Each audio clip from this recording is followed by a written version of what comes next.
Untuk pertama kalinya dalam 6 tahun, sang ibu akhirnya masuk ke kamar putrinya. Namun, apa yang ia lihat justru membuat hatinya hancur. Selama ini ia dan suaminya rutin mengirim uang sebesar $100.000 setiap bulan untuk biaya hidup.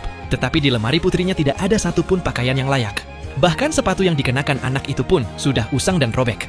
Yang lebih menyakitkan, kamar di sebelah justru dipenuhi mainan dan perabotan mewah. Saat sang ibu membuka buku harian putrinya, ia semakin terpukul. Setiap catatan di dalamnya menggambarkan ketidakadilan yang dialami sang anak selama bertahun-tahun, dan setiap kata terasa seperti pisau yang mengiris hatinya.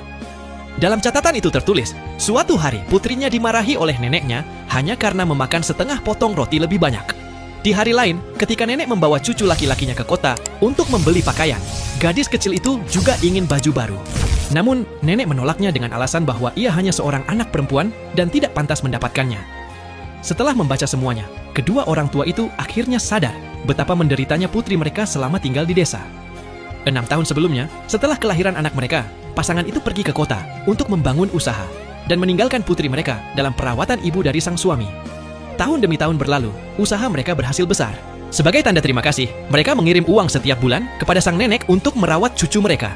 Namun, nenek itu lebih menyukai anak laki-laki.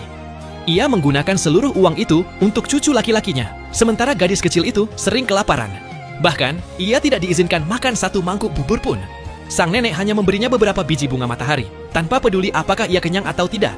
Sebaliknya, ketika cucu laki-laki meminta nasi, nenek langsung memasakkannya. Sebelum pergi, nenek selalu memperingatkan gadis itu agar tidak menyentuh makanan lain. Tak tahan menahan lapar dan kesedihan, gadis kecil itu diam-diam menggunakan ponsel neneknya untuk menelepon orang tuanya. Dengan suara penuh tangis, ia memohon agar dijemput. Namun sebelum sempat menjelaskan semuanya, kedua orang tuanya yang sedang sibuk dengan proses penawaran saham perusahaan hanya mengatakan akan datang setelah pekerjaan selesai, lalu menutup telepon. Mereka sama sekali tidak menyadari bahwa waktu anak mereka sudah tidak banyak. Tak lama kemudian, nenek memergoki gadis itu menelepon. Sebagai hukuman, ia memaksa anak itu berlutut di depan pintu rumah. Tubuh kecil itu akhirnya jatuh dan jatuh sakit karena perlakuan tersebut. Beberapa saat kemudian, paman gadis itu menyadari bahwa ia demam tinggi dan ingin segera membawanya ke rumah sakit. Namun, nenek melarangnya, mengatakan bahwa tidak perlu menghabiskan uang untuk seorang anak perempuan. Ia bersikeras bahwa gadis itu akan sembuh dengan sendirinya setelah tidur. Di saat yang sama, orang tua gadis itu menelepon untuk menanyakan kabar anak mereka.